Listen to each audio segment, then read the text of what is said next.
آج ہم تاریخ کے ایک بہت ہی اہم موڑ کی گہرائی میں جا رہے ہیں، وہ حالات جنہوں نے 16ویں صدی کی اصلاح کلیسیا یعنی ریفارمیشن کی راہ ہموار کی۔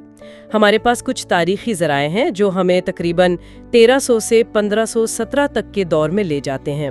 بالکل، اور ہمارا مقصد صرف واقعات بیان کرنا نہیں بلکہ یہ سمجھنا ہے کہ وہ کون سے پیچیدہ مذہبی، سیاسی اور سماجی عوامل تھے جنہوں نے مل کر یورپ میں ایک ایسی فضا بنائی جہاں مارٹن لوتھر جیسی شخصیت کا ابھرنا اور چرچ کے صدیوں پرانے نظام کو چیلنج کرنا یوں سمجھیں کہ تقریباً لازمی سا ہو گیا تھا۔ تو ہم یہ دیکھیں گے کہ چرچ جو اپنی طاقت کے عروج پر تھا وہ اندرونی مسائل اور بحرانوں تک کیسے پہنچا۔ جی اچھا، شروع میں تو چرچ کا کردار بہت مثبت نظر آتا ہے، خاص طور پر وہ جو تاریک ادوار گزرے ان کے بعد مغربی تہذیب کی بحالی میں چرچ کا بڑا ہاتھ تھا۔ یقیناً خانقاہیں جو تھیں وہ صرف عبادت گاہیں نہیں تھیں، انہوں نے بنجر زمینوں کو قابل کاشت بنایا، غریبوں کے لیے کھانے پینے کا انتظام کیا، مسافروں کو پناہ دی، اور سب سے اہم، علم کو، خاص طور پر یونانی اور لاطینی مخطوطات کو محفوظ رکھا۔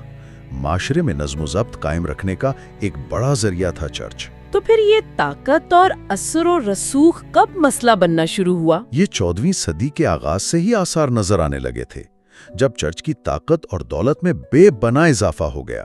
ایک اہم موڑ تب آیا جب فرانس کے بادشاہ فلپ چہارم نے پوپ بونیفیس ہشتم کے اختیارات کو چیلنج کیا۔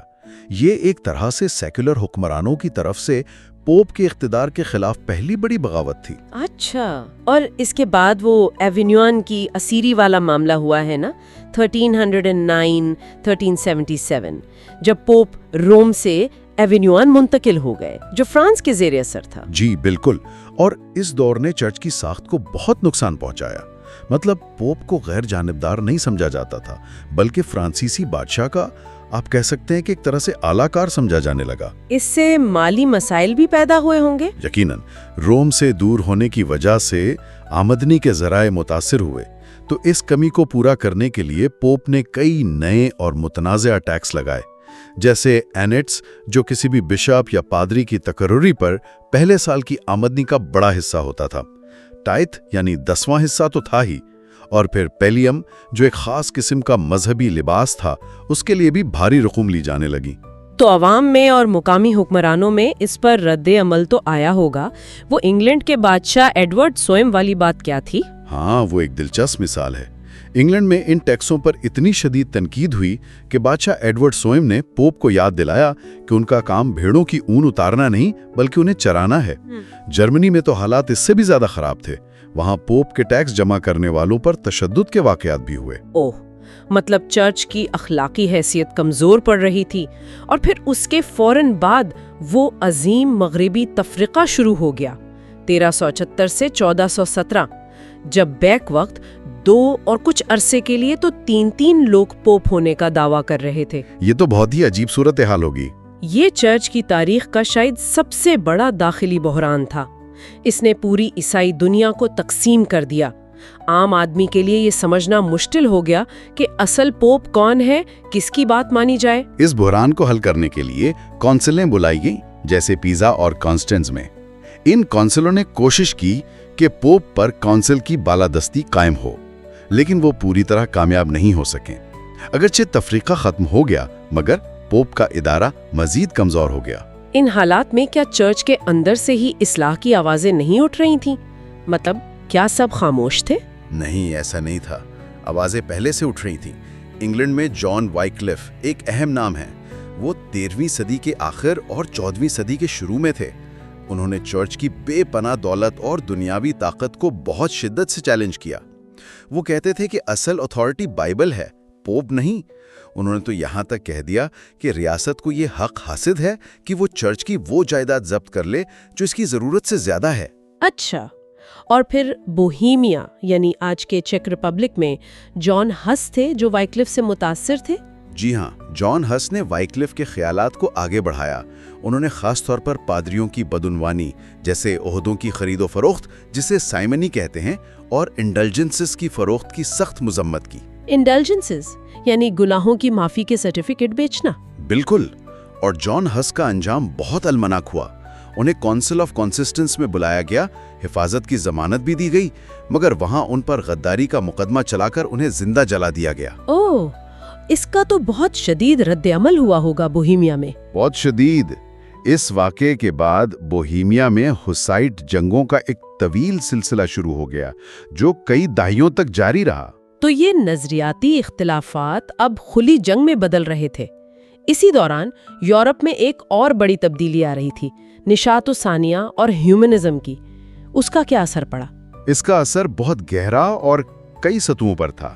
نشاط الثانیہ نے قدیم یونانی اور رومی فلسفے اور ادب میں دلچسپی کو زندہ کیا، اور ہیومنزم نے فرد کی اہمیت، انسانی عقل اور تنقیدی سوچ پر زور دیا۔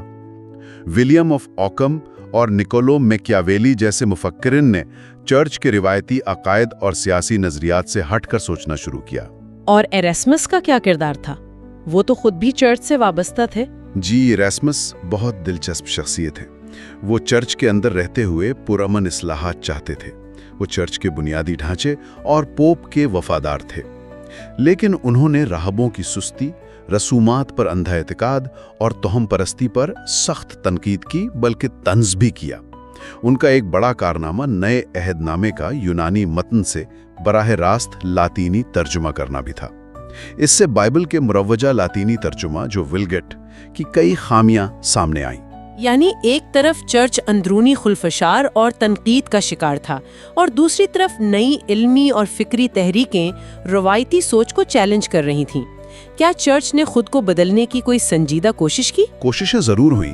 15ویں صدی کے وسط میں پوپ پائس دوم جیسے لوگ تھے جنہوں نے خود چرچ کی خرابیوں کا اعتراف کیا اور اصلاح کی ضرورت پر زور دیا۔ انہوں نے کوشش بھی کی، لیکن مسئلہ یہ تھا کہ روم میں چرچ کے اندر ہی بہت سے طاقتور لوگ اور گروہ تھے جن کے مفادات اسی پرانے نظام سے وابستہ تھے۔ انہوں نے ان اصلاحی کوششوں کو کامیاب نہیں ہونے دیا۔ تو اصلاح کی کوششیں ناکام ہو رہی تھیں، اور پھر 1517 میں وہ واقعہ پیش آیا جس نے گویا آگ پر تیل کا کام کیا۔ پوپ لیو دہم نے سینٹ پیٹرز بیسیلیکا کی تعمیر کے لیے انڈلجنسز کا ایک بڑا اجرا کیا۔ بالکل، یہی وہ نقطہ تھا جہاں صبر کا پیمانہ لبریز ہو گیا، خاص طور پر جرمنی میں، جہاں یوہان ٹیٹزل جیسے مبلغین بہت ہی جارحانہ انداز میں یہ انڈلجنسز بیچ رہے تھے۔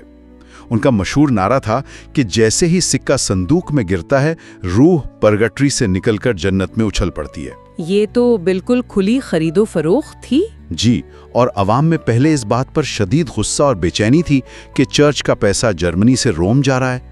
اس کے علاوہ پادریوں کے اخلاقی زوال کی کہانیاں، خاص طور پر تجرد یعنی سیلیبسی کے عہد کی خلاف ورزیاں بھی عام تھیں۔ تو جب مارٹن لوتھر نے اکتوبر 1517 میں اپنے وہ مشہور 95 نکات وٹنبرگ چرچ کے دروازے پر لگائے، تو وہ دراصل ایک ایسے ماحول میں اپنی آواز بلند کر رہے تھے جو پہلے سے ہی بارود سے بھرا ہوا تھا۔ عین مطابق لوتھر کی آواز ایک خلا میں نہیں گونجی تھی۔ صدیوں سے جمع ہوتی ہوئی چرچ کی داخلی کمزوریاں، پوپ اور بادشاہوں کے درمیان سیاسی کشمکش، معاشی شکایات، نشاط ثانیہ اور ہیومنزم کی بدولت بدلتی ہوئی فکری فضا، اور وائکلف اور ہس جیسی پہلے کی اصلاحی کوششوں کی ناکامی اور ان کی یاد، ان سب نے مل کر وہ زمین تیار کر دی تھی جس پر ریفارمیشن کا پودا تیزی سے پھل پھول سکا۔ یہ ایک طوفان تھا جو بن رہا تھا۔ یہ سب جان کر ذہن میں یہ سوال ضرور آتا ہے کہ کیا اس وقت چرچ کے لیے یہ ممکن تھا کہ وہ پرامن طریقے سے اپنی اصلاح خود کر لیتا، یا تاریخ کے اس موڑ پر لوتھر جیسا تصادم، یہ بڑی تبدیلی ناگزیر ہو چکی تھی؟ یہ واقعی ایک اہم سوال ہے جس پر مزید غور و فکر کیا جا سکتا ہے۔